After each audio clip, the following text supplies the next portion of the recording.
Hey friends, I'm sorry for being out last week. I've had a long week involving a power outage. It was great.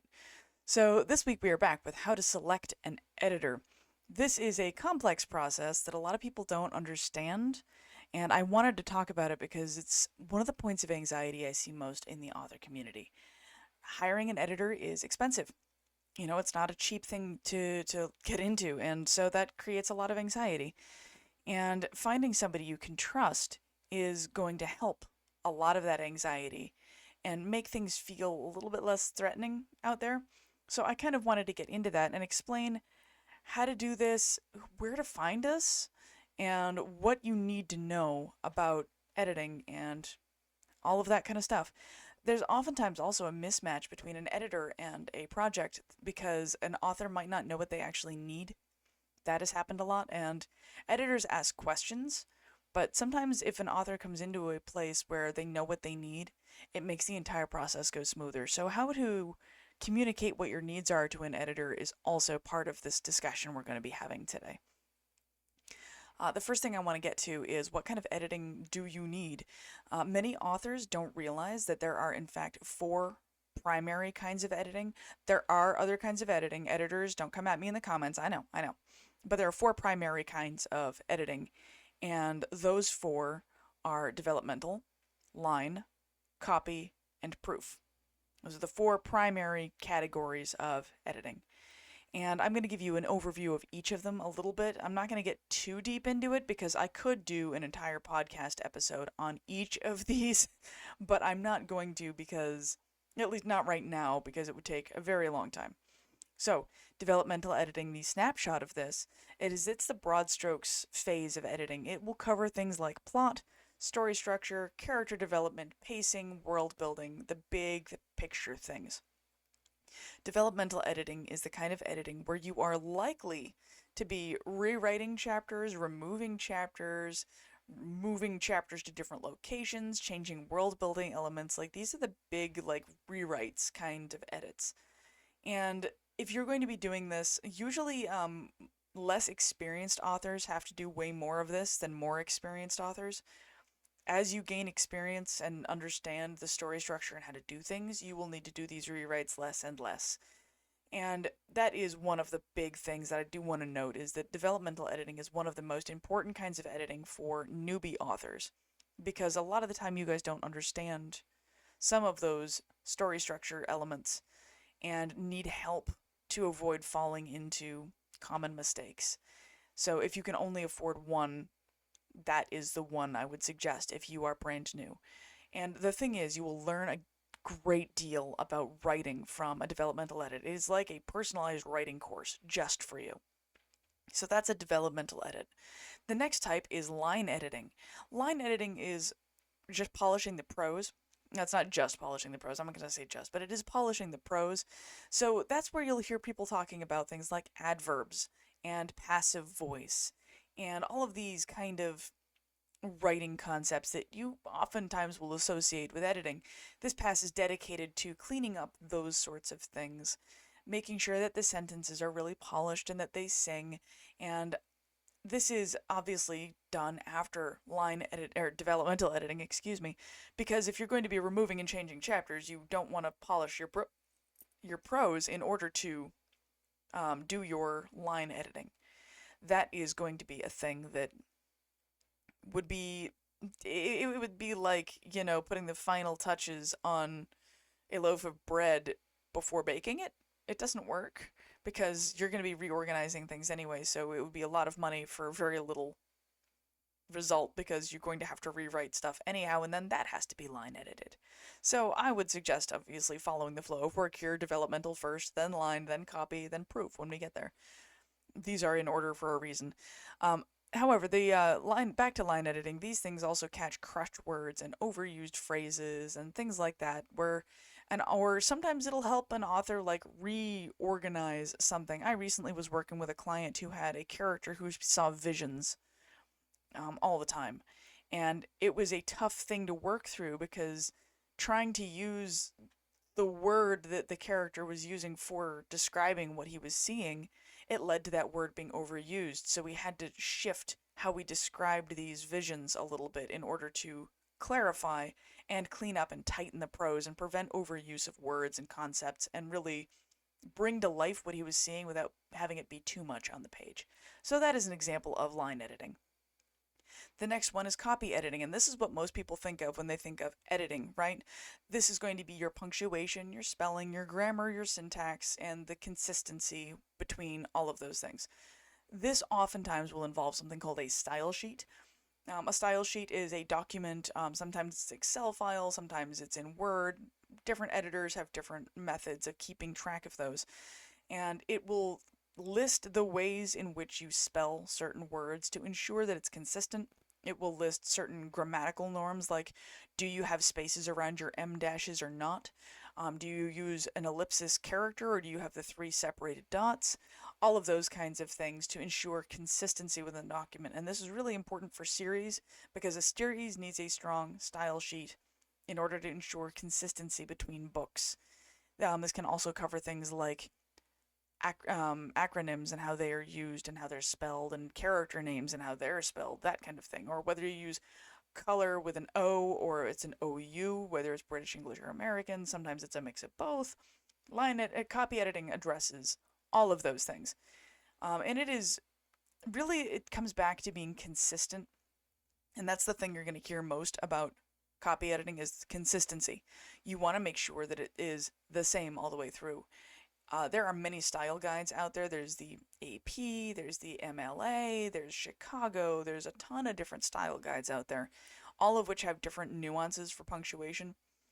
So there's not one correct way for a large percentage of punctuation, and even then there's room for author voice for certain kinds of punctuation, and a style guide ensures that it stays the same throughout all of the things that the author's writing. So that is one of the things that copy is doing, and that's really the heart of it, is ensuring consistency and clarity in the text. It's not going to remove your extra adverbs. It's not going to try and tone down those passive voice passages. It's not going to try and pull those out, but it will make sure that your quotation marks are facing the right way and that your commas are consistently applied and that you're spelling words the same way the whole time. Whether or not you're using an accent on the word cafe will be standardized. Then finally, you have proofreading. A lot of people conflate proofreading and copy editing as the same thing, but they are, in fact, not. They're not the same.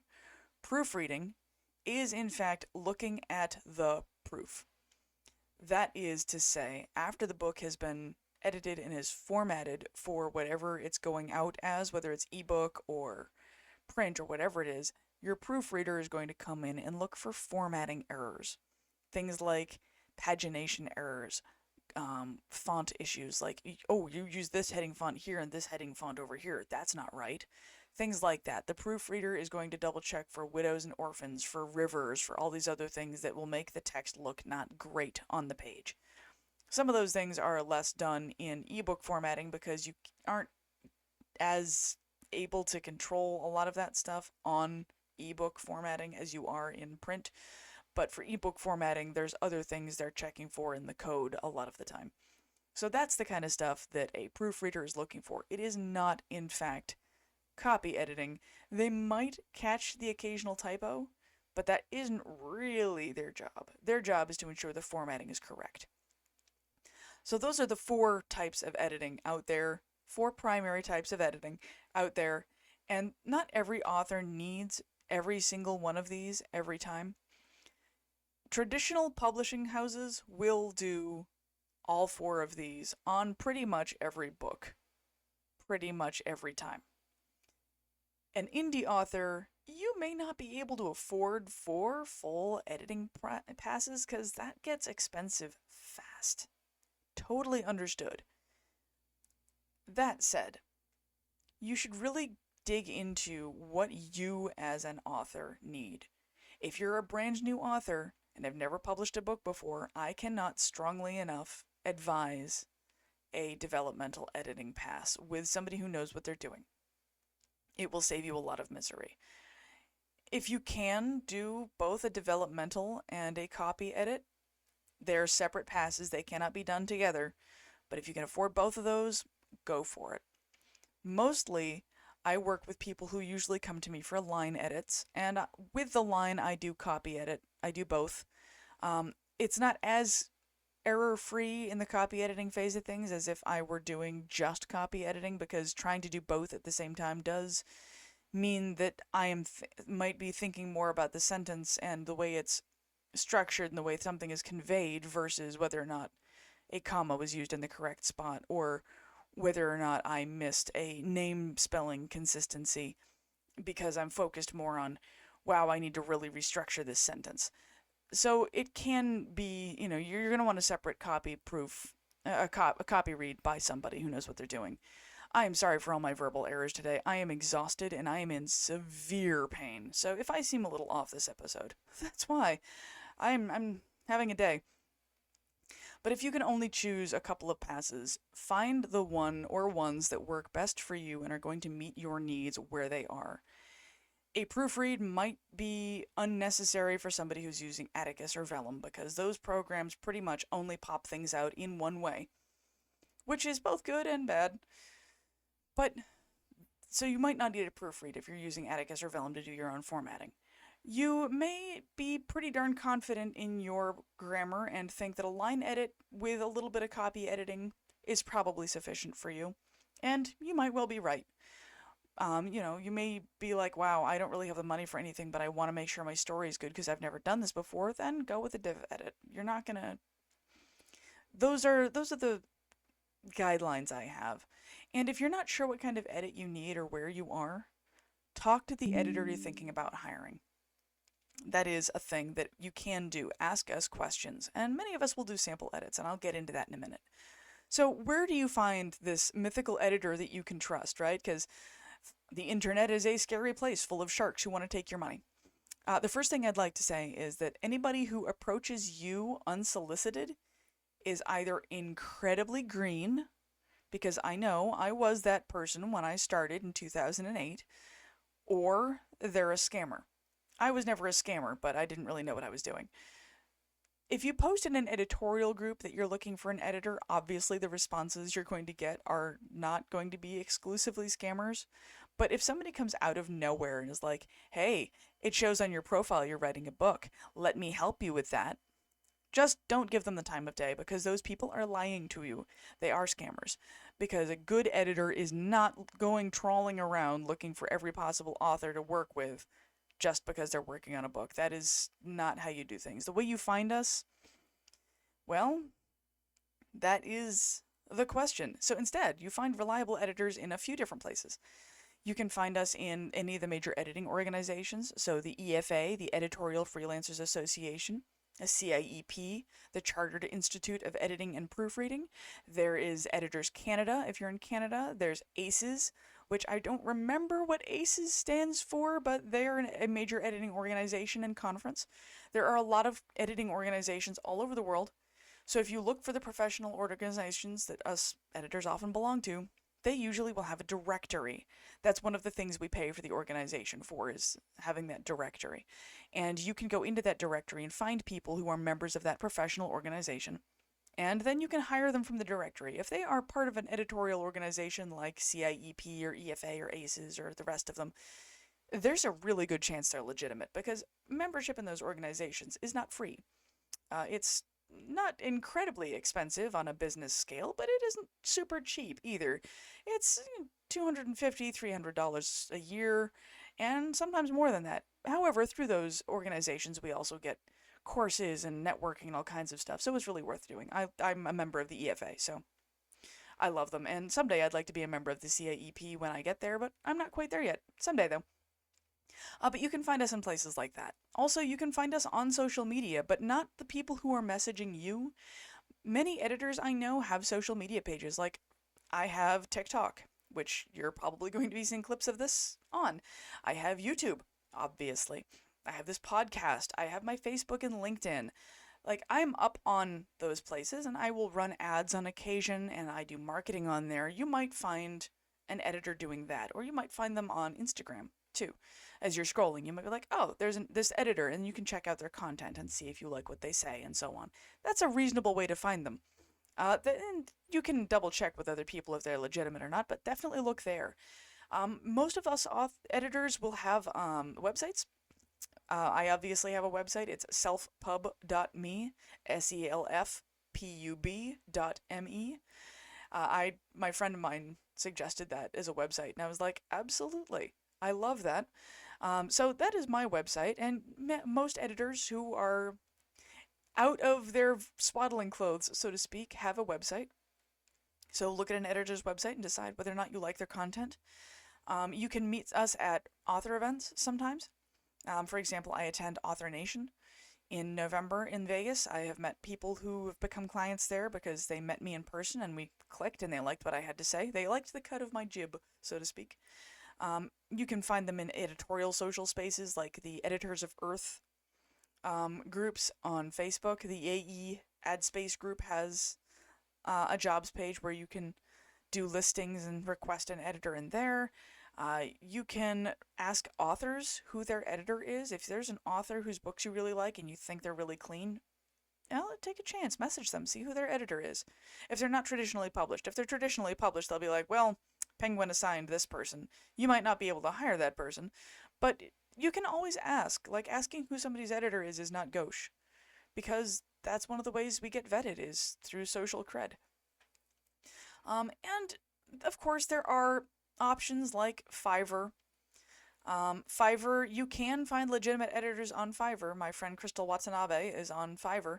But Fiverr is a crapshoot. The one thing I will suggest is please don't use Reedsy. There are a lot of editors on Reedsy, and they are legitimate. However, Reedsy's compensation for editors is garbage. So if you're going to use Reedsy to look for an editor, look them up. Don't contact them on Reedsy. Like don't really use Reedsy for that. And I'm sure that Reedsy may not be thrilled with me for that, but they like to decline very qualified people. I am one of them. I've applied to Reedsy a bunch of times and got declined for mystery reasons every single time, and they would not talk to me. I have been editing for 17 years and worked with several bestsellers. I am legitimate and vetted, but they were like, no, you're not good enough. I don't understand it, so I am deeply skeptical of Reedsy on an editorial level. On an author level, the people you hire on Reedsy will be legitimate, so you could theoretically use them, but I don't like advertising Reedsy. And then I want to note that please do not look for the cheapest price point you can possibly get. If you are looking for the bottom of the barrel pricing, you are going to get fleeced. If somebody offers you, like, yeah, I can edit your 100,000 word manuscript for $200, do not. You are throwing your money down a well. Either that person is so inexperienced they're going to do more damage than good, or they are just going to scam you out of $200.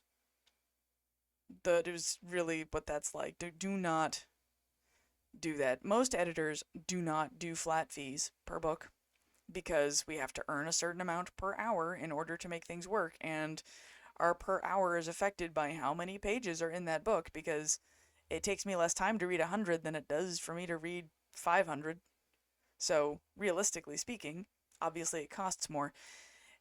Many authors or editors also do not put our fees on our website. I don't have my editorial fees listed on my website, and there's a reason for that. Much like with mechanics, who do not put like flat fees for most of anything except maybe an oil change anywhere, it's because sometimes when you look under the hood, you discover that there are problems you could not have anticipated. And that is one of the things that's covered by how most of us do our estimates. Offering a flat fee per word, per page, per whatever, it's not that it's a bad thing, but it does mean that, like, I used to do flat fees per word for everybody. Everybody got the same flat fee per word, and I moved away from that model because, well, yes, if a book was extremely clean, I could absolutely make my per hour target amount in order to meet my company's overhead. If a book was a problem, if I got into something and realized, wow, this edit is a lot heavier than I thought it was, I ended up making less than half of what I should. So these days, I will do a whole project estimate based on a sample edit after having looked at pieces of the book, and that has provided me with more coverage. So there's a reason why a lot of us don't just put our flat fee rates on our websites. Some do, and those people are not necessarily shysters. I'm not going to say they are, but don't be surprised if you don't see a specific rate listed on somebody's website. They will usually say, contact me for a sample edit or contact me for an estimate, and we can talk. That is the usual business practice. The next thing I want to get into is how to vet an editor. Once you've identified an editor you like, ask them for a sample edit. Some editors don't do that. Some editors charge a nominal fee for a sample edit. Sometimes it's like, $20 for a sample edit.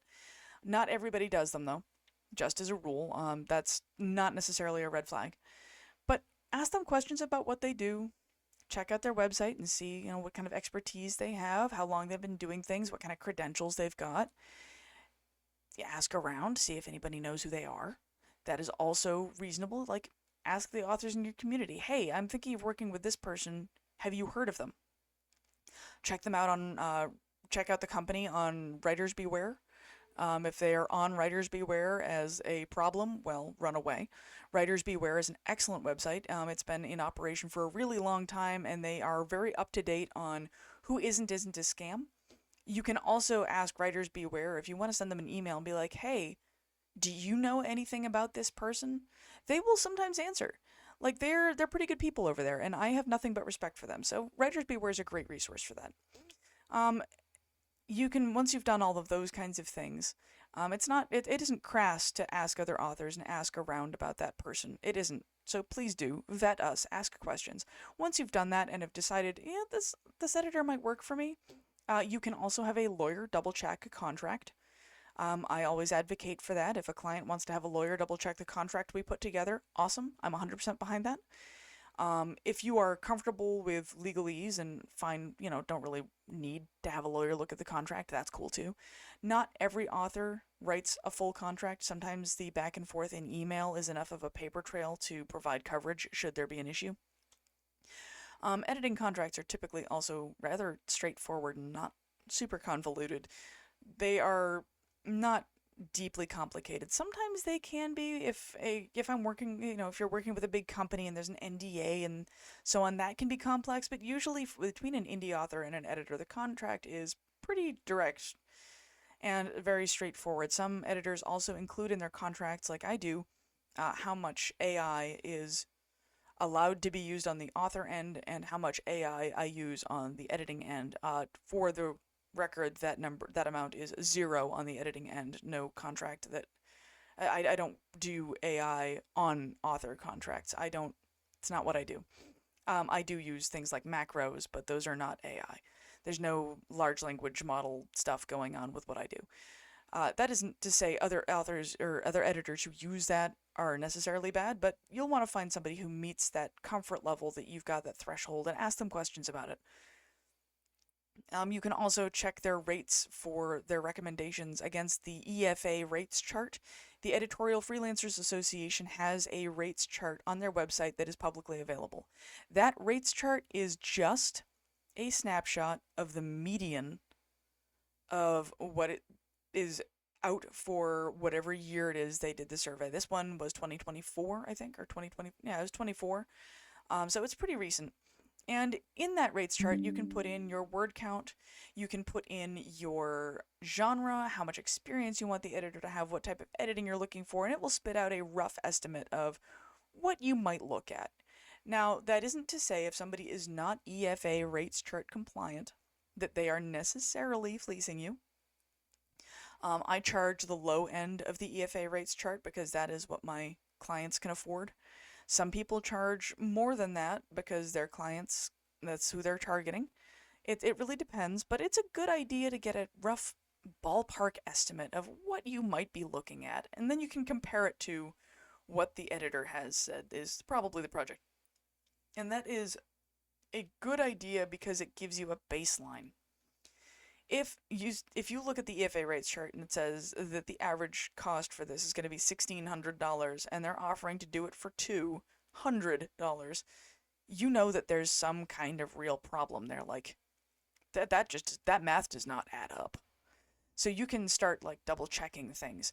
Sometimes, if this might be somebody who's looking to cut their teeth on a thing, has never done this before, and they don't feel comfortable charging more than that, if they're upfront and honest with you about it and you're willing to take the risk, go for it. But as a rule, just use it as a way to take the temperature of, does this seem like it falls anywhere on this line that makes any sense? Because kind of like how you can look around and see roughly what car mechanics charge for certain jobs, you can kind of compare. The prices will go up and down depending on market factors and so on, but you can get a rough idea of what something might cost on average and compare what you're being charged to that. Do the same thing with editing. And no, the EFA rates chart is not the be-all and end-all for edits. Like I said, it's just a snapshot. Some people charge more, some people charge less. It isn't they don't set the rates. The EFA does not set rates at all, but it's a great idea to get a snapshot. And I love that thing, so I send people there all the time. The next thing I want to talk about is how you assess the expertise of the person you're working with, and this is a little bit sticky. So I work in some genres as an actual expert, but I have also worked on books that I am not an expert in that genre, but I was the right editor for that project. You will come across circumstances like that pretty frequently. For example, I recently worked with a woman doing a memoir about her journey raising her autistic son and their experiences together, and how she now advocates for the autistic community. And I love this memoir. It's great. And the thing is, she came to me specifically because I am autistic, and she wanted somebody who had that understanding to be the person who worked on that book, because I really understood it in a way that an allistic person would not. So, of course, I'm not a memoir editor by trade, and I told her that, but we worked on this, and I'm really happy with the result. She's really happy with the result, and it came out great. So, you might find that there are circumstances where an editor's expertise or personal experience outside of their area of stated expertise might be a good match for you. Some editors will be extremely specialized in certain genres. There are some people I know and think very highly of who will write and edit exclusively in the queer romance space. They are incredibly on point with all of that kind of thing, and I love that. There are other editors like myself who are more of a jack of all trades. I don't specialize too deeply on any particular genre. I have skill sets that really are very good to support certain genres, but I don't only edit certain genres. And there are also people who are experts in a particular kind of editing. So you'll have people who just do copy editing, and they are really good at copy editing. My friend Kath Kirk of Gecko Edit, she is a tremendously skilled copy editor, and she really focuses on that. I know other people who just do developmental editing or just do line editing, and then you have people like me where I kind of do all of it. I'm not as specialized as some of those other people are, but I am good at what I do too. And having the ability to see kind of outside and cross different editorial spheres is of benefit to some clients. And again, it'll be up to you what you really think works best for you. Other folks are experts in a certain kind of clientele. They work like my friend Erin Brenner. She works exclusively with business clients. She is an expert in dealing with business clients. I personally really zero in on clients who are anxious or for whatever reason feel a little unsteady and need a little extra hand holding. My friend Aster has called me the edit dad, and I love that. So yes, I'm edit dad. So stuff like that. Like I specialize in clients who need a little extra care in that particular space. So that is absolutely a thing too. So a lot of the editors will write these things on their website, or you'll kind of get that vibe from them of what they're good at. And yet other people will have unique qualifications that will make them the right person for your book, like my autism with that memoir. An editor doesn't need to be an expert in your specific genre in order to be really useful. For example, commas really don't care about whether they're in a romance novel or in a horror novel. A comma being in the correct place in a sentence is kind of outside of that. Same thing with, are you using too many adverbs? That doesn't really matter between an urban fantasy or a memoir.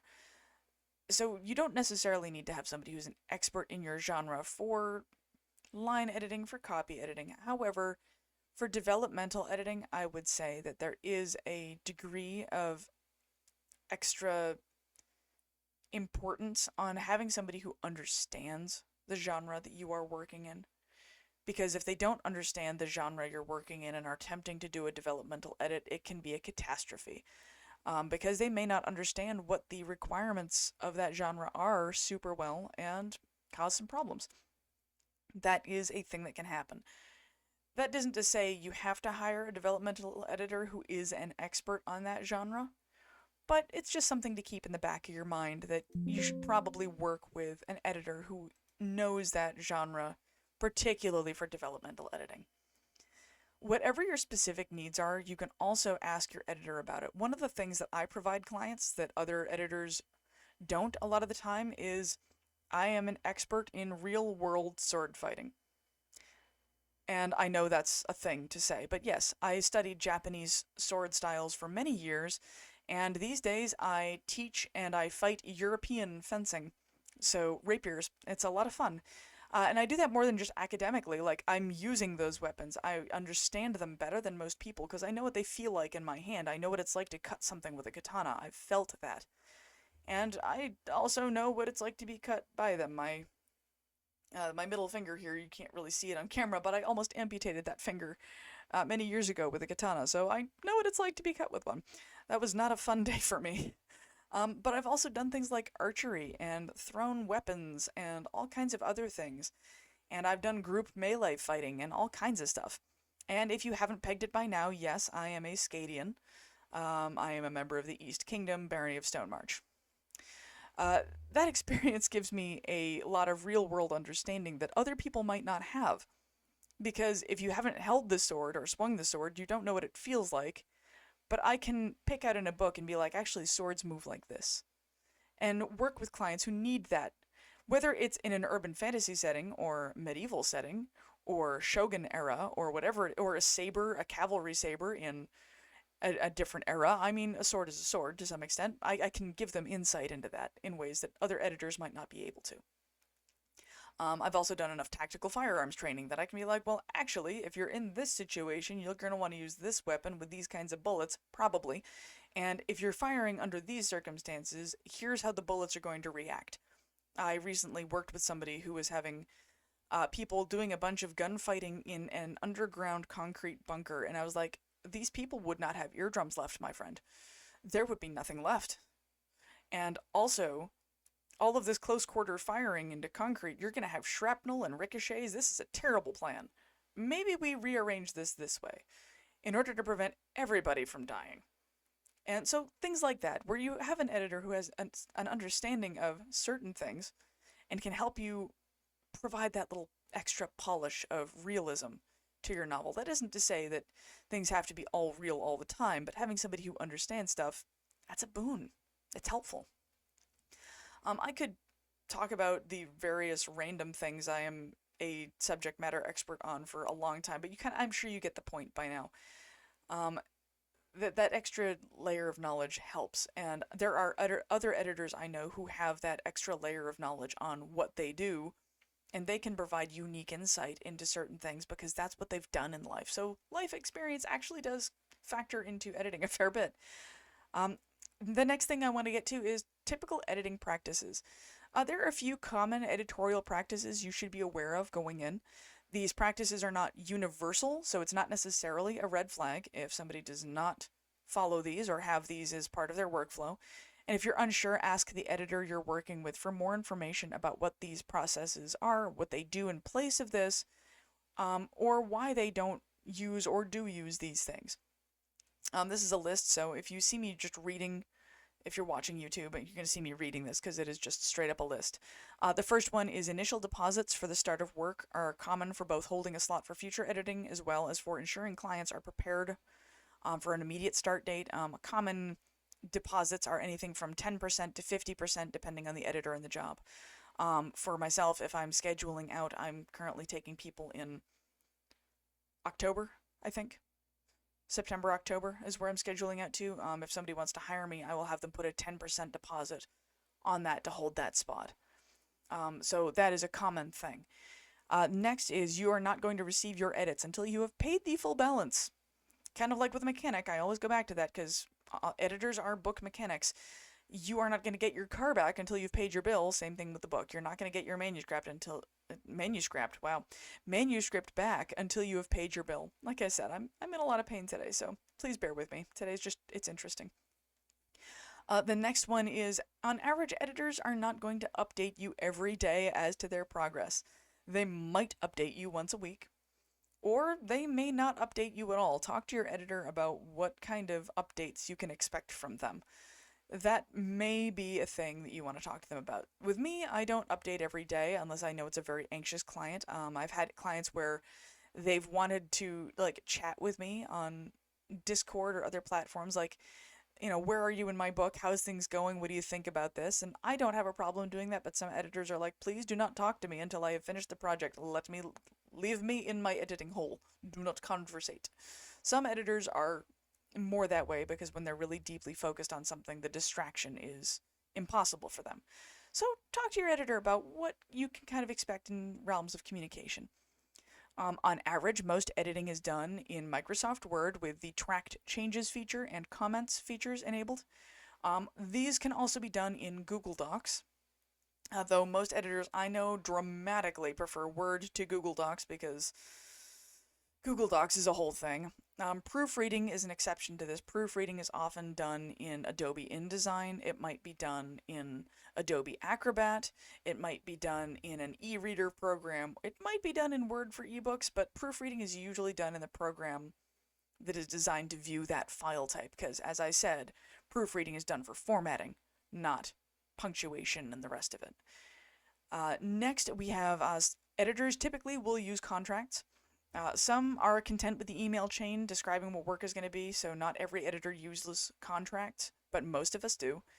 Again, that will be between you and your editor. I know I mentioned that before. And you can figure out whether or not you want a contract, need a contract, what you're comfortable with, if an email chain of conversation is sufficient, whatever works for you.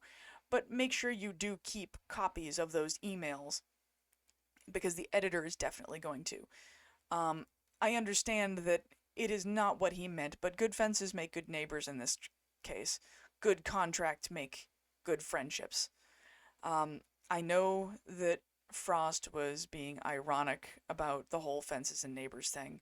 I live like 10 miles from his farm, so I know, but for this analogy, it works fine. Next, editors are never going to guarantee a 100% error catching rate. A perfect manuscript is absolutely impossible. The percentage most of us shoot for, as a rule, is like 98%. And as I mentioned earlier, if you've got somebody doing a line edit and they're doing copy editing in with it, do not be surprised if they miss some copy errors because their mind might be more on the line edit than on the copy edit. That's one reason why I always advise having more than one pass done. Sometimes an editor will do separate passes. They will do a full line edit pass and then a full copy edit pass. This is usually reflected in their pricing. If somebody is doing more than one pass on a manuscript, it is definitely going to be pricier than if somebody's just going through it once. That is something to just be aware of. There is no getting around that. But either way, we cannot guarantee 100% of errors are going to be removed. That is not possible. There are books on my shelves from some of the master storytellers in the world, and they have typos and punctuation errors in them. So if those people have typos and punctuation errors in their books, and those editors at those publishing houses are not at 100%, please do not expect your editor to be at 100%. They should be good. Like I said, we shoot for like 98. But 100 is not feasible or realistic. That is just facts. for you or for them. Most kind of editing will come with an editorial letter. Some will come with a style sheet, so if you're going to be doing a copy edit, they may or may not include a style sheet depending on your request. That could be a thing that's generated or not. Some editors don't really use them. I need to start using them, but I haven't historically. But the editorial letter is a really important part of the edit. It's kind of the overview of this is what I discovered in the edit. Not every editor writes them, but I think they're super important. And with a developmental editing, the editorial letter is pretty much the bulk of the edit. You're not going to see any inline changes, if any, in the manuscript. You might see comments in the margin, but no inline changes. For a developmental edit, it's like there are some documents. I always send an outline of the book to the editor, to the author, along with how many words are in each chapter, so we can double check and make sure that there's not a really janky, like, this chapter is 200 words, the next one's 5,000, the next one's 150, the next one's 20,000. Like, if it's janky, I want them to know. I'm tracking that kind of thing. And also the outline can help you see broad scope things. In the editorial letter, I will break things down by character and other stuff as needed for that edit. That's pretty much the bulk of a developmental edit. Many editors will include in their contract whether or not they use AI in their editing or not, and exactly how they use it. I mentioned this before. Some editors do use AI for editing, and that is disclosed by anybody with ethics. And they aren't using the AI to replace their work as an editor. They are using it to augment what they do. And most of the people I know who use AI for editing are using it for... They're using it in a way that isn't going to feed the manuscript into the large language model. So there are certain large language models that, if you have a certain tier, they're privacy protection, so anything you put in is excluded from what is sent to the database. And they use it for things like which way is the most prevalent spelling of a particular word, or that there are other means that it's used for, but I don't use it, so I'm not an expert in how AI is used for editing. At this point in my career, I'm not doing that. But there are ethical ways to do that, as far as whether or not your manuscript ends up in the large language model. The editor should disclose that to you, though. That should be something that is on Front Street. And there are also editors out there who will want you to swear that your book is not AI generated. That is also a thing. So in my contract, I say that any book I work on cannot have had AI used in a meaningful way to generate anything in the book. Like, if an author wanted to rephrase a sentence, I'm not going to scream about that. But if this book was just somebody went to pseudo-write and just had it write a story and then wants me to edit it, I will decline that, because I don't want to work on that kind of book, and I'm not really comfortable with that myself, and I have copyright concerns about that kind of thing, ethics concerns. So you should have a conversation with your editor about AI and how much will be used, if any, in your book to your comfort level. I am not here to try and tell you to go one way or another, but approach this with intention and decide what is and isn't something you are comfortable with. So I'm just putting that out there. That's in a lot of contracts, and that is also a conversation that many editors will have with you. And then finally, editors are not going to steal your book. We're just not. If I was trying to steal people's books to publish, the amount of work I would have to do to steal somebody else's book and publish it and try and make it successful and earn me money, that's ridiculous. It doesn't work. And I would rather earn my money by editing somebody's book. They pay me, and then they go off and publish their book on their own, and I don't need to do all the marketing and all the work on that. That's not my job. I can just stay in my lane and edit books. I don't have any interest in stealing your book, and no legitimate editor is ever going to do that to you, because that's the fastest way to never be able to edit again. And there's no way that, like, the math doesn't add up. A scammer, okay, fine, a scammer might try and, like, grab your book, steal it, do things to it, but again, The math doesn't add up because the amount of work, time, energy, commitment, and passion that goes into publishing and then marketing and then selling a book is outrageous. And nobody with half a brain is going to try and do that to a book that isn't theirs, face all of the potential legal ramifications of that for dubious profits. Because let me tell you, publishing books is not an immediately lucrative thing. So I'm not going to steal your book because I wouldn't make any money that way. I would rather you just pay me to edit your book and you go off and make money publishing your books because you can position them in the market in ways that I could not.